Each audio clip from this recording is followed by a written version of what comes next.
身后，全家都能听见我的心声。母妃，你把人家当姐妹，人家却把你当人梯往上爬呢。哎，母妃，你这一巴掌打得妙啊！太子大哥生病了，没关系，我有系统金手指，现代哮喘分分钟根治。这下太子哥哥死不了，大齐也亡不了了吧？还有二哥，明明是发明家的料子，却非要凭才华博得皇帝老爹的注意，这不是马嚼子往牛脖子上戴，错了位吗？三哥就更不用说了，妥妥的恋爱脑，只要女主一句话，送钱送人送资源，最后竟然还打算听信假道士的去练长生不老药，就这脑子，学习他不香吗？为什么偏偏要作死呢？就在我在心里默默过剧情的时候，能听到我心声的家人一个个眼睛亮晶晶的望着我，非要听我把瓜讲完。来，夭夭，给朕讲讲，我那么大的大气怎么就亡了呢？给母妃说说，那小蹄子还打算怎么往我身上泼脏水？刚活过来的太子大惊，咋地？小命就回来就亡国了？换了赛道的二哥把自己设计的小玩具全都送给小妹，从此有了新的方向。三哥就更夸张了，我爱学习，学习使我快乐，好好学习，天天向上。我满头雾水，哎，冷宫还去不去呀？就在刚刚，楚夭夭一睁眼，看着古色古香的帷帐，悠悠叹了口气，行吧，不是梦，她也没回去。听到声音的侍女走过来，轻轻将帷帐拉开，小公主醒了，奴婢帮您更衣。春诗抿唇忍着笑意，刚刚的叹气她听到了，想不到公主一个2岁半的小人儿，惆怅起来还挺像那么回事儿的。系统宿主有大瓜。楚夭夭抬手的动作顿了一下，吃瓜人之魂瞬间觉醒。快说来听听。2天前，她下班回家，买了2块最喜欢的烤地瓜，没成想遇到了原配抓小三的大戏。她当即蹲在马路牙子上，一边吃地瓜一边看起戏来，吃得正起劲儿呢，也不知是地瓜吃得太认真，还是吃瓜吃得太入迷，被原配顺手扒拉到马路中央，被一辆飞驰的汽车给撞了，醒来就变成了这个2头半身的奶娃娃。系统，昨夜太子突发高热，全身起了红疹，折腾了大半夜，虽然高热退了，但还是咳嗽不止。起疹听上去像是过敏啊。楚夭夭由着春诗给他穿衣服，一边眨巴着大眼睛扒拉着面板吃瓜。见他那样，系统表示没眼看，想他堂堂逆袭系统居然绑定了一个刚断奶的娃娃，指着一个话都数不利索的娃娃，带着一身奶味去大杀四方吗？今年的 KPI 怎么办？年度最佳系统怎么争？不过好在他机智，系统不知宫女对皇后娘娘说了什么，他带着几十个太监宫女，气势汹汹出了东宫，去太医院了。系统往琼华宫方向来了。楚夭夭，琼华宫那不是他现在的家吗？他这是吃瓜吃到自己身上了。外面突然喧哗起来，楚夭夭扭着小身子从床榻上跳了下去。小公主鞋还没穿呢，春诗抓起小鞋子追着她跑。殿外，淑妃察觉到身边的小人，侧身挡住了她。一人对以皇后为首乌泱泱的一群人，仍然神态自若。皇后娘娘这是何意？有人禀报，在后宫之中发现了烟杂之物，本宫身为后宫之主，必须查清楚。说完，皇后让宫人们四处搜查。淑妃一低头，就看到夭夭白嫩的小脚丫，抱起了她，有些生气地问：怎么不穿鞋就跑出来了？楚夭夭才不怕呢，一把搂住她的脖子。哇，美人母妃好漂亮，香香的，软软的，真是便宜那个大猪蹄子了。大猪蹄子难道说的是皇上？淑妃好笑地蹭蹭她的额头。很快，淑妃眼底划过一丝担忧，难道是冲着夭夭来的？2日前夭夭了落水，当晚起了高热，醒来之后她便能听到夭夭的心声，若是被旁人知晓，怕是会把夭夭当成异类。美人母妃好温柔，我一定保护好母妃。系统把瓜放出来，我倒要看看是谁要害母妃。听着夭夭的心声，淑妃摸摸她的头，母妃也会保护好夭夭的。找到了，原来是她。姐姐，娇柔的声音传了过来。只见一个身形比声音更柔弱的人走上前来，淑妃对着来人淡淡的点头，怎么感觉有些眼熟？楚夭夭看看母妃，又转头看看那个，顿时恍然大悟，这衣着打扮，这妆容，简直和母妃一模一样嘛！就是和母妃站在一起的时候，有一种赝品劣质感。小公主，我们又见面了。想到刚才看到的，楚夭夭气呼呼地转过头不看她，见她落了自己的面子，李贵嫔暗自咬牙，这个臭丫头掉进湖里泡了那么久都没事，真是命大。就是不知道这一次你们母女还有没有那么好的运气。这个心机婊，死绿茶，就是她陷害母妃。什么？淑妃大惊，猛地看向李贵嫔，自然也没错过她眼里那丝狠毒之色，竟然是她。这时，一个宫女匆匆来报，说在淑妃的床榻发现了暗格。皇后瞥了淑妃一眼，问里面有什么？宫女顿时跪倒在地，一副惧怕的样子。奴婢不敢，还请皇后娘娘亲自查看。众人来到卧房，只见暗格里放着一个布料缝制的小人，上面贴着黄色的符纸，还扎了密密麻麻的针。皇后一把抓起小人，看到上面的字后，怒喝道：大胆淑妃，竟敢眼震太子，好大的胆子！淑妃摇头解释：怎么可能，我没有。夭夭摸着母妃苍白的脸，这皇后也真是关心则乱，连我一个现代人都知道，在古代生辰八字是极其重要的，皇室更是如此。母妃怎么可能知道太子的生辰八字呢？淑妃看了夭夭一眼，是啊，这倒是提醒了她。皇后娘娘息怒，臣妾如何能得知太子殿下的生辰八字？淑妃姐姐说的对。李贵嫔上前，虽然这字迹与姐姐的十分相似，但太子殿下事关江山社稷，知道太子生辰八字的，想来没有几个人。皇后娘娘不如一一审问再做定夺。夭夭对着她翻了个大大的白眼，皇后都没注意到自己的问题，多亏了你提醒她哦。皇后点点头，说的也是，但无论如何，这字迹是淑妃的，淑妃仍有嫌疑。说到字迹，那个李贵嫔为了模仿母妃的字迹，可没少下功夫，还查什么呀？太子的奶嬷嬷赵氏已经被李贵嫔杀了，就在后殿废弃的水井里。不仅如此，他还收买了母妃身边的侍女，把那些东西放到暗格里。淑妃不动声色地打量着春诗和夏慈，这两个从将军府的时候就跟着他。暗格的事，这满宫的宫人里也只有他们两个知道。就是那个夏慈，听到心声后，淑妃看过去，夏慈果然一脸的不自然。这时，去后院搜查的工人也发现了赵氏的尸体，还发现了夏慈的耳环。夏慈跪在地上招供：“皇后娘娘饶命，这一切都是淑妃让奴婢做的。”皇后大怒，指着淑妃：“人证物证俱在，淑妃，你还有什么话说？”皇后明鉴：“臣妾有什么理由害太子呢？要是这个时候有人能去李贵嫔的宫里，阻止她的侍女喝汤就好了。”李贵嫔的计划的确天衣无缝，收买了母妃的贴身婢女，模仿母妃的字迹，又把赵嬷嬷灭口。而且心太狠了，竟然还要杀了对她忠心耿耿的侍女。可怜我才活过来2天，又要去找阎王爷报道了。想到这里，楚夭夭无比郁闷。系统，你都不着急吗？你家宿主快要死了。系统，宿主放心，根据原剧情所讲，李家正领兵在边境打仗，宿主最多是和淑妃一起被打入冷宫，死期在2年以后。楚夭夭，谢谢你哦，并没有被安慰到。臣妾与太子无冤无仇，更何况夭儿是公主，臣妾实在想不出有什么理由针对太子。皇后重重拍在桌子上，还在狡辩：“来人，把淑妃抓起来！”住手！清冷中略带威严的声音在门外响起，随后就是那间尖细的嗓音：“皇上驾到！”夭夭挣扎着往外瞧，暴君来了，让我康康暴君长啥样。听到这奶乎乎的声音，启宣帝嘴角一抽，差点没绊到门槛上。暴君！启宣帝看着满屋子里唯一的奶娃娃，看来他的公主对他父皇意见颇大呀。参见皇上，众人乌拉拉的跪了一地。都起身吧。启宣帝的目光先是停留在淑妃身上，然后移开，转而看向皇后，语气淡淡的：“太子病了。”皇后不在东宫看顾着，跑到这琼华宫来做什么？皇后一脸悲愤，怒视着淑妃：“若不是来了这琼华宫，臣妾还不知道太子的病竟是被人害的。”哦，启宣帝神色不明地看着太监呈上来的东西。李贵嫔，你与淑妃一向亲近，此事你怎么看？夭夭奶声奶气地哼了一声：“谁和他亲近了？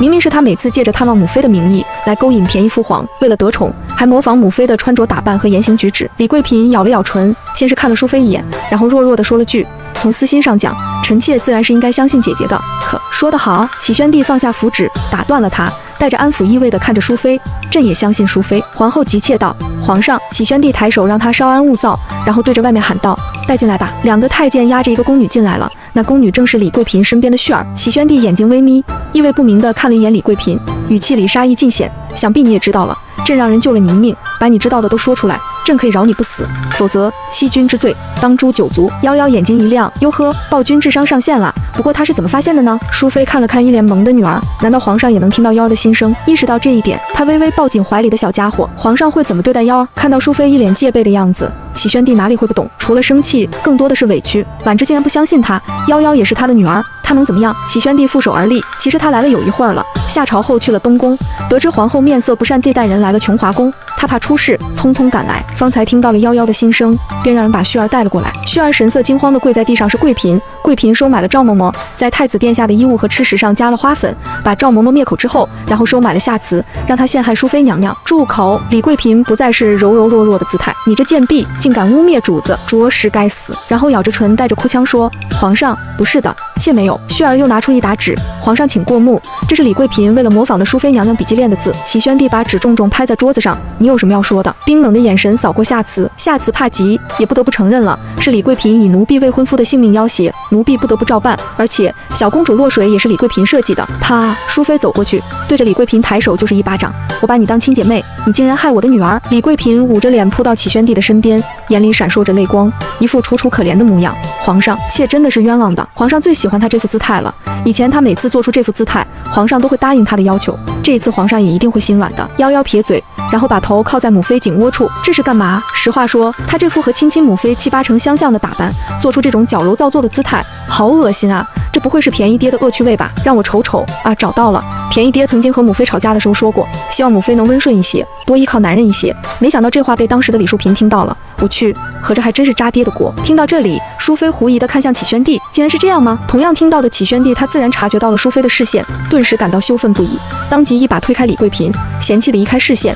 如今看着他这副模样，只觉得无比恶心。先前真是糊涂了，婉之那样的人，哪里是谁都可以模仿的？贵嫔李氏谋害太子和公主，陷害后妃，残害无辜，即日起贬为庶人，居于冷宫。待太子病愈交于大理寺审问。皇上，妾不是有意的。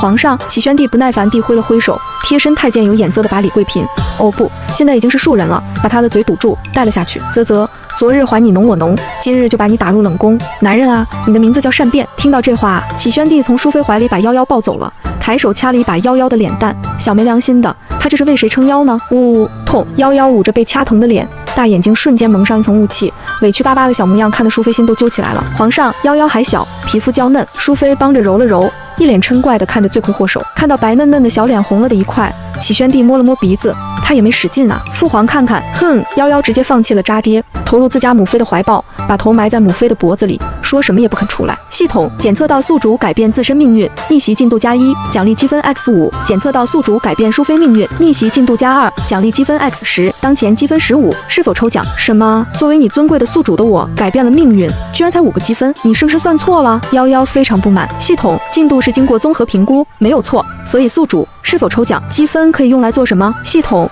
抽奖和升级。系统升级有什么好处？系统升级后可以解锁更多功能，更好的辅助宿主。那奖池里的好东西也会变多吗？系统没错，奖励会更丰厚。这样啊，那我要抽奖，先来他10连抽。系统不升级你还问那么多？说话间，李树人和旭儿主仆2人一起被带走了。至于其他人，齐宣帝冷漠地看着跪在地上的夏慈，对淑妃说：“既然是爱妃的人，爱妃便自行处置吧。娘娘，奴婢知道错了，求娘娘看在奴婢伺候您多年的份上，饶奴婢一命。”夏慈求饶道。淑妃不为所动，俯视着他：“你跟在我身边10多年，我从未亏待过你，可你却和外人一起陷害我，还敢对夭儿下手，这才是他最不能原谅的地方。”夏慈扑到他脚边，拉着他的裙角哭求：“不是的，娘娘，奴婢从未伤害过小公主。”淑妃一把将衣角扯开，厉声质问：“那你敢说你从不知情吗？”楚夭夭在一旁看得眼睛亮晶晶的，就是，母妃威武，这气场简直了。他可记着呢，原主就是被夏慈带到湖边，这才让坏人有了可乘之机。夏慈是吧？让我来看看。咦，他的未婚夫，这不就是一个吃喝嫖赌样样俱全的人渣吗？说什么等他到了年纪被放出宫就和他成亲，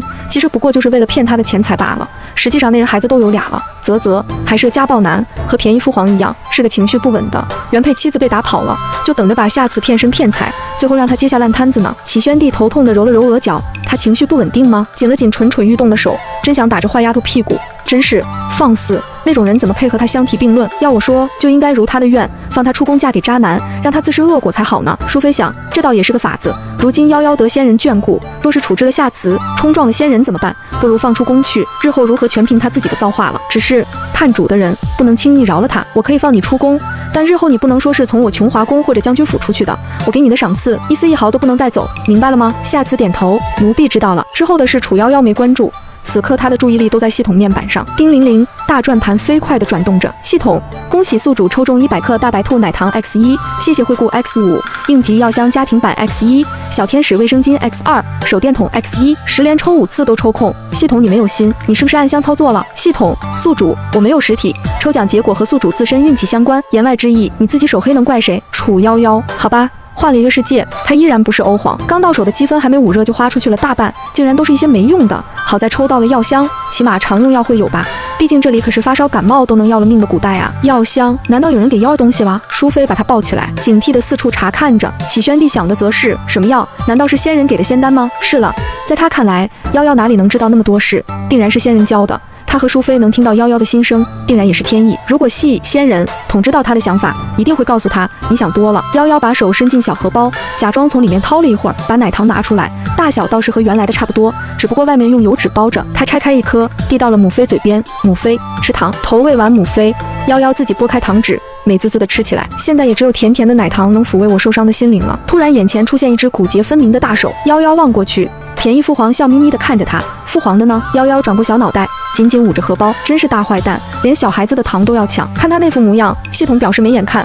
抽中的物品都在系统自带的空间里存放着，他捂荷包干什么？难道宿主变成小孩子以后，心智也向幼童靠拢了吗？茂文啊！太监总管苏茂文上前恭敬应道：“奴才在，今儿午膳让御膳房上10鱼吧，还有樱桃酪。”说着看了夭夭一眼。苏总管会意，顺着他的意思继续说：“奴才记下了。皇上说的是，这月份正是吃10鱼的时候，也不用多复杂，放上火腿和鲜菇一起清蒸，那叫一个鲜啊！”夭夭的小耳朵动了动，咂巴嘴，转过头伸手就要抱父皇抱抱，然后掏出一块奶糖，一脸讨好的递过去。系统，宿主，一条鱼和樱桃就把你收买了，你这也太便宜了点吧？你怎么能这么想我呢？我把好吃的送给父皇，这叫孝顺才对，好吧？对完系统，余光看到角落里一脸尴尬的皇后，夭夭挣扎着下来，跑过去也递上一颗糖，给我的。皇后愣住了，刚才她情急之下不分青红皂白就要抓他们母女，这小家伙竟然不怨她，还给她糖。夭夭点点小脑袋，对呀。回过头又瞅见苏总管，夭夭有些纠结的鼓了鼓小脸，100克的糖统共也就16、17颗，下次还不一定能抽到呢。给你，还是给1颗吧。我记得剧情里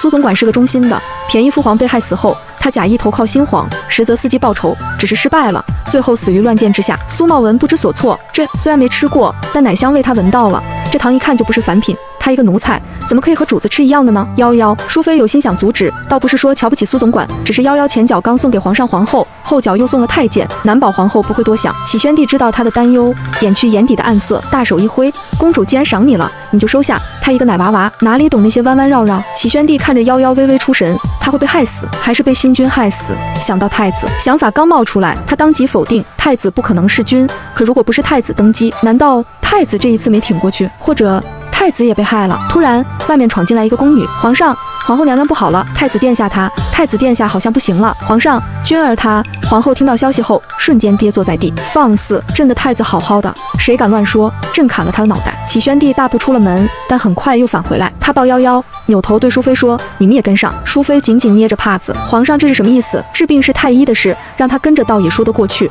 为何要带夭夭？突然，他想到皇上也能听到夭夭的心声，难道皇上以为夭夭可以救太子？可夭夭不过一个2岁孩童，就算老天眷顾，得了些奇遇，哪里有那么大的本事？不行，这不是把夭夭架在火上烤吗？他绝不允许这种事情发生。这么想着，淑妃的脚步越发快了。东宫还没进到太子寝殿，就闻到浓郁的药味。太医个个表情严肃，周围的太监宫女如丧考妣。要是太子出了什么事，他们有一个算一个，都得给太子陪葬。君儿，皇后推开围着的太医，扑了过去。这下楚夭夭也看清了太子的状态，大汗淋漓，呼吸不畅，要大口大口吸气才行。系统，看上去怎么像是哮喘啊？系统，看到太子的状态，启宣帝怒喝道：“怎么回事？你们太医院是干什么吃的？”一个胡子花白的太医战战兢兢地禀报：“回陛下，单纯的高热倒是好治，但花粉和高热引起了太子的哮喘之症。”启宣帝抬手打断太医的话，目光凌厉地瞪着他：“朕不想听这些，你就说能不能治？”太医纷纷跪下请罪：“臣等不敢轻易用药，臣等无能，请陛下恕罪。”皇后的身子突然就软了下去，瘫倒在床榻旁，浑身颤抖着，好似说一句话的力气都没有，只能无声的流泪。启宣帝踉跄着后退，扶住茶几勉强站稳，一把将茶盏扫到地上。废物！淑妃一进来就看到这样的场面，她赶紧抱起夭夭：“夭儿，没事吧？”楚夭夭看着她摇头，在心里问：“系统，你有什么办法吗？”系统不是抽到药箱了吗？说完系统就下线了，没办法，能量不足，宿主还不给他升级，能省点是点吧？对哦，药箱找到了，就是这个布地奈德吸入粉雾剂。话说回来，系统，你是不是故意的？系统建议宿主尽快给太子用药，他真的快不行了。可他们能信吗？我总不能把你说出去啊！系统，宿主不得泄露本系统的存在，否则自动判定任务失败，抹杀。知道了，看我的！楚夭夭突然仰起头，对着某个方向露出一个大大的笑脸，一手捂着小荷包，一手握紧小拳头，窝知道惹。身边的启宣帝和淑妃疑惑地看向那个方向，但什么也没看见。楚夭夭从小荷包里拿出喷雾剂，白虎几爷爷，就哥哥，系统，这波无中生也，真溜啊！淑妃愣住了，谁能告诉他这个比荷包还要大1倍的瓶子是怎么从荷包里拿出来的？听到他的话，启宣帝像是抓住了希望一样，一把抱起夭夭走到太子身边。怎么做？他不管是谁给的，只要能救太子就好。看着眼睛哭得红肿的皇后，启宣帝轻声安慰：“太子有救了。”皇后看着夭夭手上的药瓶，不知为什么，她就是下意识相信这药一定能救她的孩子。她扑过去抓着夭夭的小胳膊，死死地抓住最后的希望。夭夭，之前是我不对，是我误会了淑妃，但太子是无辜的，你救救他，救救他！夭夭拿着喷雾剂犯了难，要自己吸的，可太子哥哥昏过去了呀！启宣帝回过头，急忙喊道：“太医，有什么办法让太子醒过来？”一个中年太医上前，启禀皇上，微臣可用银针自学之法，让太子短暂苏醒。启宣帝审视着他，是吗？此人面生，想来不曾为他诊治过，医术能有如此厉害？这时，太医院院首张正解释道：“皇上，徐庶极其擅长针灸之术，或可一试。”启宣帝微微抬手，那便施针吧。别说，徐太医还真有2把刷子，一针下去，太子的眼皮动了动，有醒过来的迹象。启宣帝见状点点头，但夭夭看着徐庶即将下针的地方，拧起小眉头。胸骨中线第3类，腹侧，那不是哑门和章门，那可都是危险穴位。这人到底要干什么？时刻关注着的启宣帝飞快地拍开施针的手，抬脚将徐庶踢开，拿下。找到了，我猜的果然不错，这人是前朝余孽，要害太子哥哥。前朝余孽！启宣帝正要发火，突然一阵轻微的咳嗽声传来，嗨嗨，太子哥哥醒了。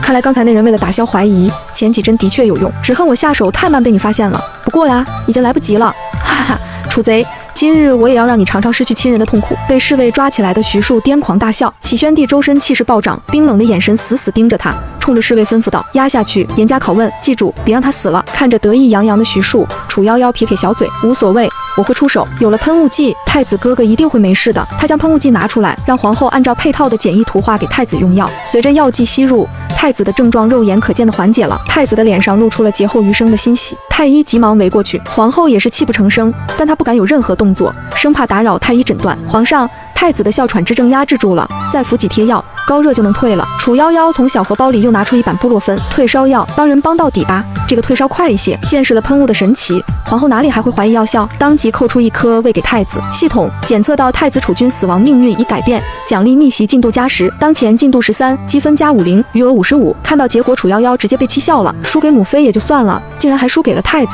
系统，你在开玩笑吗？合着在你眼里，就我最不值钱呗？系统，逆袭进度是经过科学计算的，楚君的命运与大启国运息息相关，判定没有问题。不过话说回来，太子哥哥平安无事，就没那个恋爱脑难配的事了。这样一来，大齐也就不会在6年之后亡国了吧？得知太子无恙后，来找小功臣的启宣帝，什么朕这么大的大齐，6年后就亡国了？吃了药刚有点精神的太子，谁懂啦？刚死里逃生就惊闻噩耗，恋爱脑难配，恋爱脑是何物？难配又是何人？大齐为什么会亡？到底发生了什么事？还有朕究竟是什么时候死的？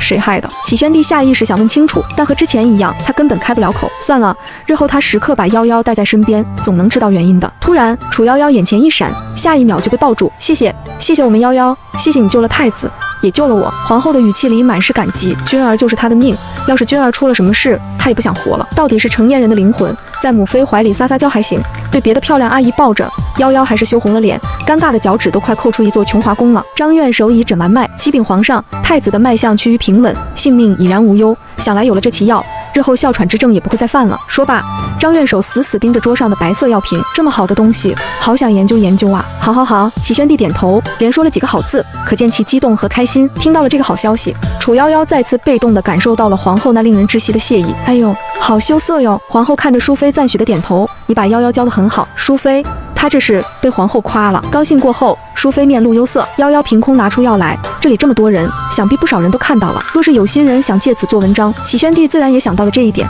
当即眼神凌厉地环视众人，帝王之威尽显。你们方才可有看到什么？宫人都退下了，寝殿内只有皇上、皇后、淑妃和夭夭，以及留下几个太医，再就是苏总管。几个太医对视一眼后，战战兢兢地回道：“臣等什么也没看见。”启宣帝微眯着眼，意味不明地哼了一声。苏茂文恭敬地上前，启禀皇上，奴才看到小公主拿出神赐之药，救了太子殿下，小公主得神仙庇佑，是我大启之福，百姓之福。几个太医没好气地看了他一眼，就你会拍马屁是吗？虽是疑问的语气，但启宣帝周身气息愉悦了不少。话都说到这个份上了，在场的又有哪一个是聋子和傻子呢？纷纷应和起来。臣等亲眼所见，小公主得神仙庇佑，是上天对陛下勤勉治国的肯定，此乃我大启之福。马屁谁还不会拍了？哈哈哈！启宣帝这下满意了，虚荣心得到了大大的满足，挥了挥让人都退下，记得出去不要乱说。伸手从皇后怀里把夭夭扒拉出来，看着白嫩嫩婴儿肥的小脸，启宣帝越看越喜欢。不就是亡国吗？不就是被下毒吗？不是还有6年时间？如今太子无恙，江山后继有人，又有夭夭这么一个被仙人眷顾，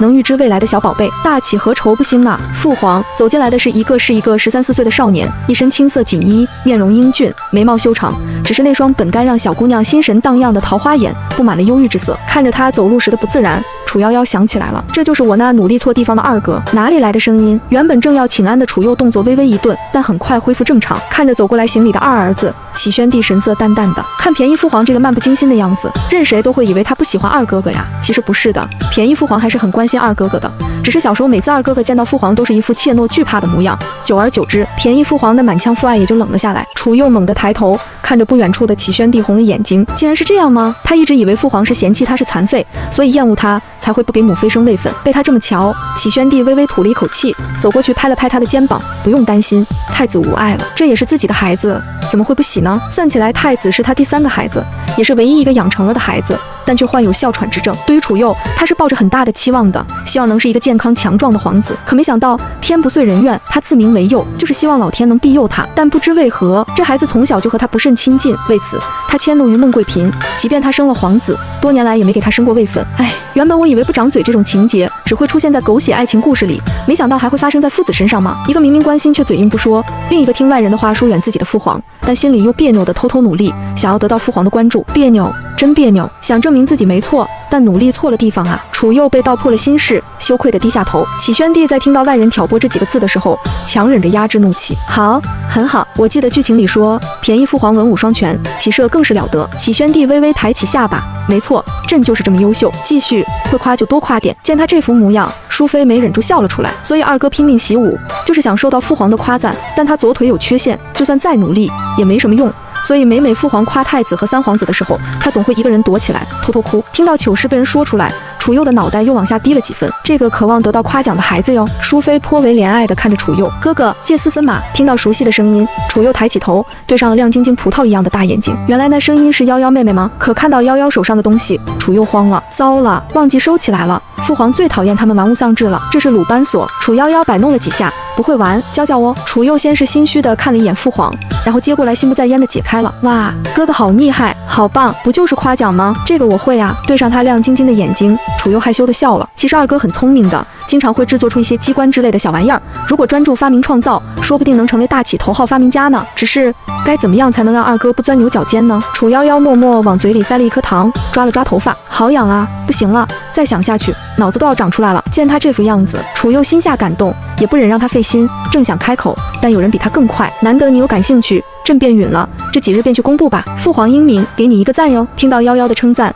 启宣帝心里熨帖得很。而陈遵旨看着便宜父皇，只是淡淡的嗯了一声。夭夭急得抓了抓头发，就完了。你倒是多鼓励鼓励呀，带不动，真心带不动。你很聪明，好生钻研，朕等着你造出好东西。楚佑激动得红了眼眶，这还是父皇第一次只夸他一个人，只夸他一个呢。虽然可能有夭夭心生的缘故，但他知道父皇心里有他这个儿子就够了。父皇只是没长嘴而已。而臣知道了，他一定不会辜负父皇和夭夭妹妹的期望。看着父慈子孝的场景，夭夭满意的点点头，就是好像哪里不对。系统，你是不是忘记什么了？奖励呢？我积分呢？系统，没有。为什么？二哥都换赛道了，命运还没有被改变吗？系统，此次改变不足以计入总进度。楚夭夭，那你可以下线了。系统，当前积分充足，是否升级？系统，升级需要多少积分？系统，不多，只需要30点积分。既然上次抽奖空了5次，那这下系统激动了。难道在升级奖池和5次10连抽之间，楚夭夭果断选择了当然是继续抽奖，哪有人能天天黑？系统，宿主要不要再考虑一下？升级后的奖池奖品很丰富的，而且还有新功能解锁。楚夭夭把头一扭，丝毫不为所动。系统，好吧，那是否开始抽奖？楚夭夭正想点确定，没想到视线里骤然出现一只拿着鲁班锁的手，顺着望过去，就对上了盛满笑意的眼睛。夭夭妹妹，这个送给你。见她没反应，楚佑不好意思的笑笑，我没什么好东西，这鲁班锁是我自己做的，还算是个有意思的玩意儿。说着说着，他的声音小了下来，不然还是算了。话还没说完，手上一轻，鲁班锁被拿走，手心里取而代之的是一颗糖。楚夭夭咧着小嘴，谢谢二哥，给我的。楚佑呆呆地问，哎，二哥好可怜啊，这皇宫里到处都是捧高踩低的，堂堂皇子吃穿用度竟然被克扣。早在听到楚佑说他没什么好东西的时候，启宣帝就握紧了拳头。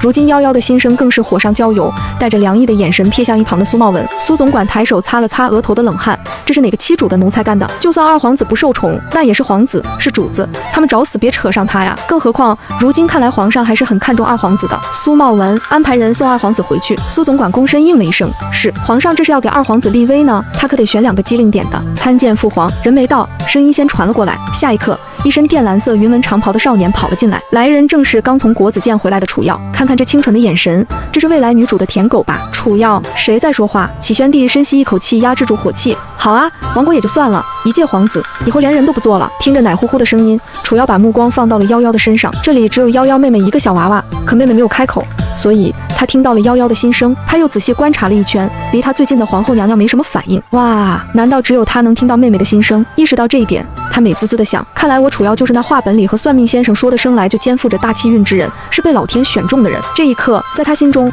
一股带领大齐皇朝走向富强的使命感油然而生，顿时感觉肩膀都沉甸甸的呢。既然天选我，那我就……老三，你这是又被留堂了吗？启宣帝把手搭在楚瑶肩上，不断增加着力道。提起这个，楚瑶有些心虚，眼神飘忽不定。不是的，儿臣有事向太傅请教，这才回来晚了。楚夭夭继续吐槽，就是回答不出问题，被留下罚抄书了。10几岁的人还被留堂，羞羞羞，也难怪，整天只知道招猫逗狗，爱看画本，爱听戏，不长智商只长恋爱脑，所以会被人骗得那么惨。听到这里，楚瑶刚挺直的身子抖了抖，被骗还很惨，不仅帮男主养孩子，女主一句话就给屁颠男主送钱送人才送资源送名声，最后没了利用价值，被女主一脚踢开，实惨啊！启宣帝理解错了，原来此舔狗非他以为的那种狗啊，还迷信相信什么道士炼制的长生不老药丸，那倒是被人收买了，在丹药里加了影响神智的药，最后三哥被控制成了傀儡，那倒是后来对三哥起了邪念，把他给毙。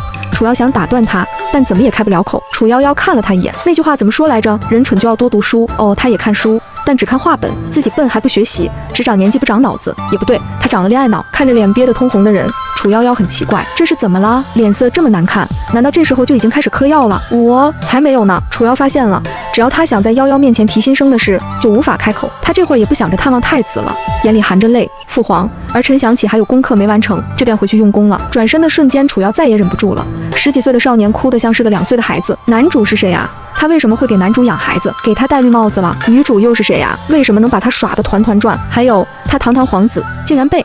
太惨了！他怎么能这么笨？怎么会这么残？回去就把珍藏的那几箱画本全烧了。从此以后，他要读正经书，他要投悬梁锥刺股，他要读孙子兵法，他要读36计，他要长脑子，他不要恋爱脑，绝不做舔狗。哎，怎么走了？我记得三哥是在一次宴会上遇到女主的，女主的身份就更有意思了。是谁？启宣帝和淑妃屏气凝神，生怕错过了重要信息。夭夭短暂的休息后，太子走了出来。启宣帝没好气地瞪了他一眼，早不来晚不来，非等到关键时刻出来。太子不明所以，但还是蹲在夭夭身边，脸上尽是劫后余生的欣喜和对夭夭的感激。我是你大哥，谢谢你救了我。楚夭夭掏出一颗糖，不客气。太子哥哥当然不能出事啦，不然大启就后继无人了。虽然之前已经知道了，但再次听到新生，他还是慌乱了一瞬。看着摊开的小手，太子垂下眼眸，眼住深思。之前昏迷的时候，他听到有人说话，那声音奶气又稚嫩，他还以为是神志不清出现幻觉了呢。方才父皇在里间隐晦地和他提到夭夭的神奇之处，那么多太医都束手无策，夭夭随手拿出的药就能治好他。还有只有夭夭能看到的神秘人。楚军抛开烦乱的思绪，嘴角微微勾起，拿起糖，谢谢夭夭。不论如何，夭夭是他的妹妹，还是他的救命恩人，他一定会保护她。启宣帝着急知道女主是谁，打断兄妹俩的对视。夭儿，你三哥岁数也到了，过几日宴会上你帮着选，朕给他们赐婚。楚夭夭露出来地铁老爷爷看手机的表情。皇帝爹，你是在开玩笑吗？皇子的婚姻大事，你问一个2岁半的奶娃娃？皇后也疑惑不已，她探究地看着皇上和淑妃，甚至是太子。总觉得他们有什么事瞒着他，赐什么婚啊？等三哥遇到女主，启宣帝面露期待，继续是谁呀？哼！一旦朕知道女主和男主是谁，启宣帝眼底杀意不断涌现。哎呀，早饭午饭都没吃，好饿啊！咳，冒文啊，传膳吧。楚夭夭疑惑地抬头。什么情况？便宜父皇是我肚子里的蛔虫吗？怎么我刚喊饿，他就要传膳？启宣帝就不能是父女连心吗？还有之前母妃对夏慈的惩罚，简直和我想的一样。楚夭夭越想越觉得不对劲，听到新生的几个人紧张起来，系统程序里的警报器也滴滴作响。不行了，不行了，我想嘘，要哭了。淑妃下意识想抱起他，但启宣帝反应很快，及时拉住他，打岔道：“爱妃的贴身宫女少了一个，这2日朕让内务府选几个老实的，送到琼华宫。走水了，快救火呀！快看天上有刺客！哇，快看，苏总管的裤子破了一个洞嘞！哼哼，我要放大招喽！我要让这天再遮不住我的眼，要这地再埋不了我的心。”忽略耳边叽叽喳喳的声音，淑妃强忍着笑意，无奈地看了夭夭一眼，差点就被这小家伙骗了。多谢皇上。楚夭夭抓头发，没人理我，难道是我猜错了？咕咕咕，好吧，想多了，原来是听到我肚子叫了呀。三人松了一口气，心照不宣地交换眼神，看来以后要更小心了。启宣帝一把抱起夭夭，苏茂文，去看看准备的怎么样了？没听到你们小公主饿了吗？楚夭夭在心里欢呼，芜湖，这可是御膳啊，蒸羊羔，蒸熊掌，蒸鹿尾，烧花鸭，吸溜，好想吃哇！结果也没让他失望，看着满桌的美味佳肴，楚夭夭激动的泪水从嘴角流下。然而他面前只放了一小碗肉糜粥，楚夭夭大眼睛控诉地看着罪魁祸首，便宜父皇你没有心，自己吃香的喝辣的，就拿一碗粥打发我。启宣帝抬眸看了他一眼，牙都没长齐呢，还想啃骨头？茂文啊，朕看这粥过于荤腥，小公主吃了只怕不好刻画，换成米汤吧。听了这话，淑妃赞同的点头，夭儿大病初愈，是该吃些清淡的。什么？楚夭夭抓着勺子就往嘴里塞，生怕迟了一会儿到嘴的肉就飞了。见他勺子舞得飞快，一副生怕吃不到的模样，皇后开口道：“臣妾之前问过太医了，夭夭可以适当吃些肉。”听到这话，楚夭夭有些感动，皇后娘娘你真好，以后我会报答你的，我一定帮你保护好太子哥哥。启宣帝让你吃肉就是好了，朕就不好了，你是不是忘了肉粥是谁帮你准备的？这么想着，启宣帝夹起一块排骨，在夭夭眼前晃了一圈，然后慢悠悠放进嘴里。注意到其他人努力憋笑的样子，启宣帝后悔了。朕怎么能做出这么幼稚的事？可太子，把这道清炒玉兰片放到皇后那吧。你母后爱吃素，才不是呢。皇后娘娘又不念佛，怎么可能不喜欢吃肉？是太医说太子哥哥患有哮喘，最好不要沾荤腥，所以皇后娘娘也陪着一起吃素。太子夹菜的动作一顿，看着淡笑着吃玉兰片的母后，渐渐红了眼眶。原来竟是这样吗？母后竟然是因为他才日日食素的。恍惚间，他想起幼年时，他一看到桌上肉菜便嚷嚷着要吃，一次趁着奶嬷嬷不注意，抓了一根鸡腿就往嘴里塞，当时母后吓坏了。从那以后，他再也没在母后的膳食里见到过肉食。长大之后，他很少和母后一起用膳的。母后为何还是？思绪回转，太子手上一动，撤走玉兰片，取而代之的是一道凉拌鸡丝。皇后不解地看着他，孩儿看着鸡丝不错，母后帮孩儿尝尝看。对呀，还有这肉圆汤，很鲜呢。淑妃也开始劝，小的时候我总是馋父亲的酒，有一次偷偷喝了一口，昏睡了一整天呢，可把父亲他们吓坏了。说起幼年去世，淑妃面露怀念之色。之后在我面前，父亲就再也没敢喝过酒，渐渐的也就戒了。长大后我明白了，其实父亲不是多爱喝酒，天冷的时候就伤会痛，喝些酒会好受一些。说起来是我小时候不懂事，其实对子女来说，爹娘安好才是最重要的事。淑妃看着若有所思的皇后，开解着。外祖父原本埋头苦吃的夭夭抬起头，我怎么把这么重要的事情给忘了？再过不久，西越就会攻打边境，大起败了，连丢3座城池。楚夭夭回忆得太认真，没注意到听见他新生的3人都不动声色地放下了碗筷。本来外祖父运筹帷幄，西越根本就没有胜算，但大舅舅手下的副将被西越收买了，战前把守备情况告诉了敌军，最重要的是粮草的数量和位置也泄露了。西越派人烧了粮草，大起军队没了补给，西越困住外祖父他们10几日，不费吹灰之力就获胜了。没了粮食，大军提不起力气作战，只能任人宰割。最后外祖父被捉住，头颅被砍下，挂在西越边境的城墙上。大起10万大军尽数被敌军坑杀，方圆10里血流成河，100里外都能闻到血腥味，久久不散。2个舅舅拼死杀出重重包围，本想回京请求支援，没想到半路上等到了李家通敌叛国，就地斩首的圣旨。砰！听到父兄惨死的消息，淑妃再也平静不下来，慌乱间打翻了碗筷。楚夭夭担忧地看过去，母妃啊，咱们娘俩又要进冷宫了。进冷宫都算好的，通敌叛国这顶帽子扣下来，这回命都不一定保得住。淑妃唇瓣微起，想说些什么。爱妃衣服脏了，先回去更衣吧。淑妃此时当然不愿意离开，可是启宣帝尽量用缓和的语气说，回吧，朕晚些时候去找你。启宣帝真有那么平静吗？当然不是，他也在强忍着怒意。那是大启的军队，是他的子民，只是不对劲，李家的忠心他最是清楚了，没有道理查都不查就下旨斩杀，这其中一定有旁的原因。夭夭继续回忆，剧情里母妃被陷害掩镇太子，被打入冷宫，李家通敌叛国的消息传来后，母妃在冷宫大门跪了3天3夜，想求渣爹重查此案。楚夭夭幽怨的小眼神看向便宜父皇，渣爹当时在李贵嫔那里温香软玉，很是惬意呢，哪里还记得有母妃这么一个人哟？外祖父一家上百口人尽数被斩，母妃过度悲伤，一夜白了头，本想随家人而去，但为了夭夭苦苦支撑，后来夭夭被害死了，母妃彻底没了活下去的希望。消息过于震撼，所以父子2人都没有注意到他话语里的矛盾之处，夭夭而不是我。想到这里，楚夭夭心情异常沉重。按照原剧情算下来，李家通敌的消息是在母妃被打入冷宫后第5天传回京的。可怜李家满门忠君爱国，外祖父更是一生为国征战沙场，最后竟然落得这样的下场。哼，暴君、昏君！启宣帝顾不得理会夭夭对他的称呼，只觉得不对劲，越来越不对劲了。他怎么可能任由婉之贵那么久？夭夭离开后，母妃也自缢了。母妃没了封号和妃位，是不能葬入帝陵旁边的陵园的。不过也好，毕竟暴君爹的皇陵后面被盗了，那些陪葬的金银财宝被洗劫一空，渣爹的棺材板被掀了，尸骨都被扒拉出来了，丢的到处都是，这一块那一块，最后风一吹，渣子都散了。砰！放肆！一旁侍候的苏总管战战兢兢地跪下。皇上息怒，启宣帝忍不了了，皇陵被盗，尸骨无存，简直是奇耻大辱。御膳房是干什么吃的？这鱼里还有刺呢，卡到朕嗓子怎么办？苏总管把头压低，奴才该死，请皇上恕罪。哎，暴君爹又犯病了，这鲤鱼怎么可能没刺呢？要是怕刺，你别吃了，给我呀！我不怕的。听到这，启宣帝像被泄了气的气球，朕没胃口，太子陪朕去御书房议事。说着，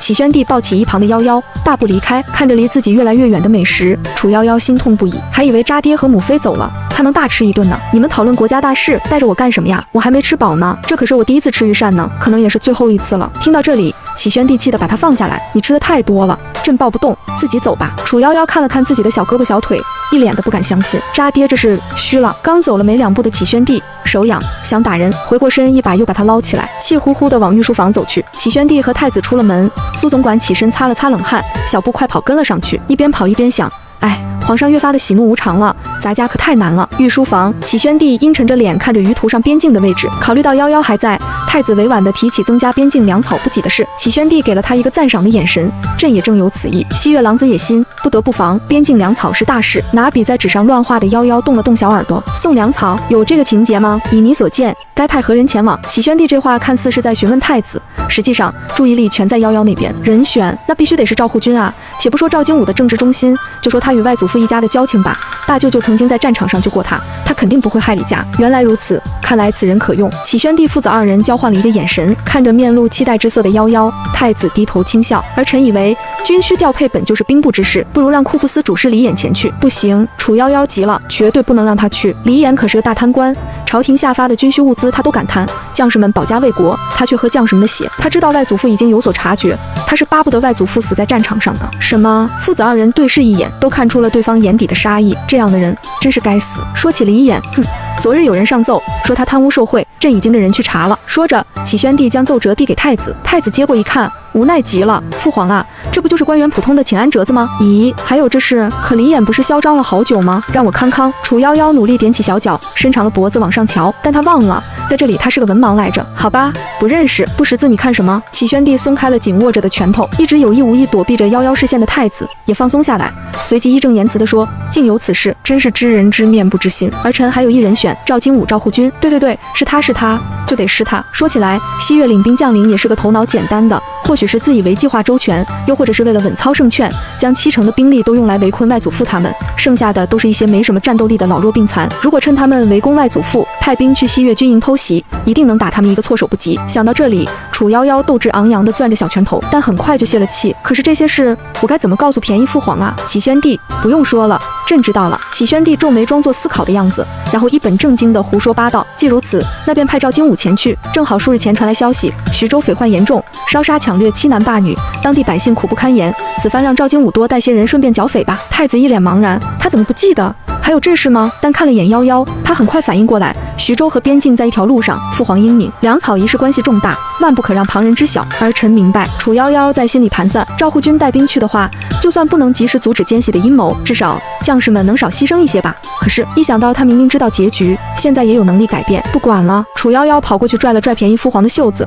军营有奸。话还没说完，他就没了意识。系统警告！检测到宿主试图破坏规则，检测到外力排斥。为了保证任务顺利完成，系统将采取强制措施。夭夭看着倒下去的小身子，启宣帝眼疾手快地捞了起来，一手抱着夭夭，一手伸出食指，颤抖着凑到夭夭鼻子处，察觉到气息正常，这才松了一口气。对太子说：“叫太医。”太子急忙往外跑，一边跑一边喊：“快来人，传太医！”看着双眼紧闭的小人儿，启宣帝焦急地来回走动。这一天听惯了夭夭叽叽喳喳的心声，此时如此安静，倒是有些不习惯了。想到夭夭昏倒前说的话，是想提醒他们军营有奸细吗？难道夭夭不能透露未来之事？可这他们已经听了许久的心声，为何偏偏这时候晕倒？或者是不能说出来？出去找人的太子也回来了，担忧地看着夭夭。父皇，夭夭他一定会没事吧？夭夭受仙人眷顾，一定会没事的。启宣帝安慰着太子，也安慰着自己。哎呦，我的张院手啊，您可快着点吧！等了许久，苏总管的声音才传了进来。张太医几乎是被苏茂文拖着走，在东宫守了太子大半天，好不容易太子没事了，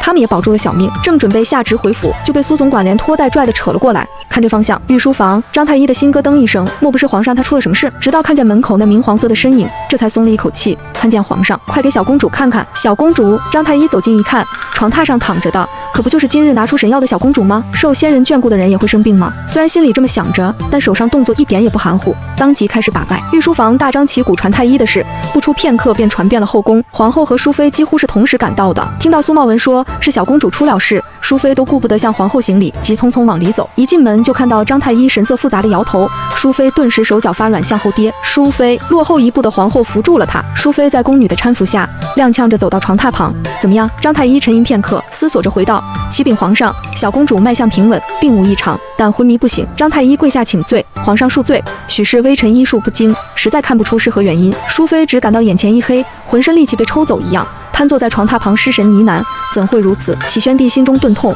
冲着苏茂文挥了挥：再去，让太医院所有人都过来。淑妃在听到他的声音后，从地上站起来，含泪的双眼满是质疑，敢问皇上，到底发生了何事？夭夭为何会突然昏迷？朕也不知，但莫名的对上他的控诉的眼神，启宣帝一句辩解的话也说不出来了。淑妃擦干眼泪，抱起夭夭就要走，启宣帝抓住她的手肘，你这是做什么？臣妾要带夭夭回琼华宫，太医很快就来了，而且此时挪动，万一加重病情呢？淑妃用力挣开，张太医不是说夭夭脉象平稳，我也一定会小心，就算是我死，也不会让夭夭有半分差池。说罢，淑妃抱着夭夭出了门。你这是何意？难道朕就会害夭夭吗？皇后也劝道，臣妾以为这里毕竟是御书房，若是让那么多太医过来，传到前朝只怕影响不好，不如让太医去琼华宫守着夭夭。皇后的话让启宣帝恢复了理智。的确，方才这一遭传到前朝，还不知朝臣怎么想呢。若是一群太医守在御书房，只怕全天下都要以为大启皇帝命不久矣了。只是婉之和夭夭那里看出了他的担忧，皇后道：皇上放心，臣妾这就去琼华宫守着。书房重新安静下来，启宣帝平复心神后走到桌旁，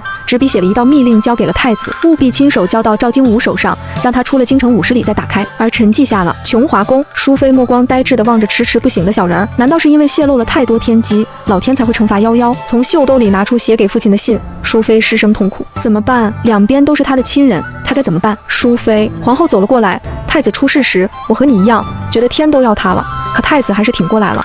夭夭是有大福气的孩子，一定会没事的。福气吗？或许吧。皇后没听清妹妹说什么。没什么，臣妾累了，就不送皇后娘娘了。皇后叹了口气，好吧。春师进来禀报，娘娘，皇上来了。在外面院子里，启宣帝一人站在月下，从背影来看，颇为落寞。察觉到脚步声，他转过身，婉之，边境之事，朕已想到办法。臣妾不懂朝政，只希望皇上莫要寒了忠臣的心。说罢，淑妃没再理他，直接关上了门。看着紧闭的大门，启宣帝明白婉之怨上他了，随后自嘲一笑。是啊，他刚知道李家会蒙受不白之冤，满门抄斩，父兄惨死，夭夭又在他身边莫名晕倒，是甘愿他的。走吧，回御书房，还有的忙呢。方才他想了很多，仅凭一个小小的副将，根本不足以算计李家至此。此事定然有其他朝臣参与。想到这里，启宣帝握紧双拳，眼底的杀意几乎要漫出来了。10万大军就这么没了，难怪短短几年就会亡国。夭夭承受了这么大的代价，绝不能再让那帮小人得逞。只是到底有谁参与其中呢？回到御书房，启宣帝挥退了所有人，出来，一个黑衣人悄无声息地出现在他面前。去查查李衍，明日早朝朕要看到他的罪证。既然没有头绪，就从李衍开始查起吧。是。话音刚落，黑影几个跳跃闪身，消失在了夜色之中。赵精武一脸恭敬地看着眼前的贵客，随即双膝跪地接过明黄色的圣旨，微臣遵旨。太子扶起他，赵护军快请起，事关重大，还请赵护军多带些精兵悍将。赵精武一脸不解，不就是去剿匪吗？一群乌合之众，能需要多少人手？太子没有再说什么，只是将密旨交给了他。赵精武恍然大悟，微臣明白了。深夜，琼华宫灯火通明，淑妃哭红肿了的眼睛紧紧地盯着床榻上的小娃娃，生怕错过夭夭醒过来的时刻，更怕他再也醒不过来。意识空间里，楚夭夭急得团团转。系统，你怎么回事？为啥突然把我拽进来？母妃肯定很担心。系统，还不是因为宿主你透露剧情。系统，宿主的灵魂不是这个世界的，对于世界意识来讲，你是一场数据，本来就会更关注你。一旦出现违反世界规则的情况，轻则排斥，重则抹杀。他当初可是费了好大的心思，才躲过了世界意识的严防死守，将新手奖励分给那些人的。那你还要我做什么逆袭任务？合着这还是高危职业？楚夭夭蹲在地上，双手托腮，长长的叹了一口气。哎，系统，宿主别灰心，只要逆袭进度达到1半，我们就可以获得世界意识的认可，不用再小心翼翼的了。看着几近于无的进度条，楚夭夭呵呵假笑2声，谢谢呀，并没有被安慰到。我还要在这里多久啊？系统，需要在小黑屋里待满12个小时。闻言，夭夭直接躺倒，在这破地方待半天，毁灭吧。深夜的皇宫静悄悄的，但很多人彻夜无眠。太和殿，早朝开始了。启宣帝刚坐稳，兵部尚书萧文涛就站了出来。陛下，早朝如此大事，赵精武竟然迟迟不来，简直是不把陛下放在眼里，实在有负皇恩，请陛下重罚。太子默默后退了半步，来了。砰！启宣帝重重拍在桌上。萧尚书消息倒是灵通，那徐州匪患严重，烧毁不少良田一事，为何无一人禀报？大臣们面面相觑。他们的确不知道啊，但他们不敢说啊，于是纷纷跪下请罪。臣等无能，请陛下恕罪。朕已派赵精武前去剿匪。萧尚书可异议。萧文涛额角冷汗直冒，微臣不敢。无事便都退下吧。周御史站了出来，启禀陛下，老臣有本要奏。启宣帝转了转扳指，总算是来了，准奏。老臣要弹劾兵部库部司主事李衍贪污粮草军饷。太子一听，顿时精神了，原来父皇是要借周御史的手把李衍贪污的事捅出来啊！启宣帝抬眸看过去，故作疑惑，竟有此事。李衍何在？李衍颤巍巍地从队伍里走出来，他本想借萧尚书的手，在皇上面前给赵精武上眼药。没错，赵精武迟迟不来，就是他提醒萧尚书的。没想到赵精武没事，他倒是被弹劾了。陛下，臣冤枉啊！说着，抖了抖陈旧的官服，抬手擦擦眼泪，露出了袖子里面满是补丁的中衣。启宣帝眼里划过一丝不耐，装腔作势，吵死了！若不是亲眼看到账本，他还真被这人骗了。萧文涛也站出来帮他说话。陛下容禀，李大人为人清正，平日里朴素得很，用家徒四壁形容也不为过。周御史没有证据，不好乱说的。说起来，微臣听闻周御史的小孙儿前些日子在街上与李大人发生了口角，怕不是？闻言，周御史拿出奏折和账册，证据在此，请陛下过目。启宣帝接过苏茂文呈上来的2样东西，这账册虽然已经看过一次了，但上面的数字每看一次都会触目惊心。咚！他直接将奏折砸到了李衍的头上，好大的胆子！来人，将李衍拿下，务必严加看管。此案由大理寺和刑部共同审理，待找到贪污银两，斩首示众。若查出同党，一律处斩。萧文涛早在周御史拿出账册的时候，就灰溜溜回到了自己的位置站好。然而周御史并不打算放过他。周御史扑通一声跪在地上，神色悲痛：陛下，老臣侍奉2代君主，在御史台任职数十年，老臣早就发誓，纵使粉身碎骨，也绝不辜负先皇和陛下的信任，从未以权谋私，乱用职权。如今萧文涛这厮竟然污蔑臣公器私用，公私不分。说着，周御史抱住了大殿上的柱子，老臣一生清廉奉公，正言直谏，绝不受此等污蔑。老臣愿以死明志，今日便血染这泰安殿。先帝爷呀，老臣这就来陪您了。说罢就要往柱子上撞。事发突然，大臣们都吓坏了。周御史，不可呀！萧尚书实在是太过分了，就是该向周大人道歉才是。看着将头抵在柱子上的周成远，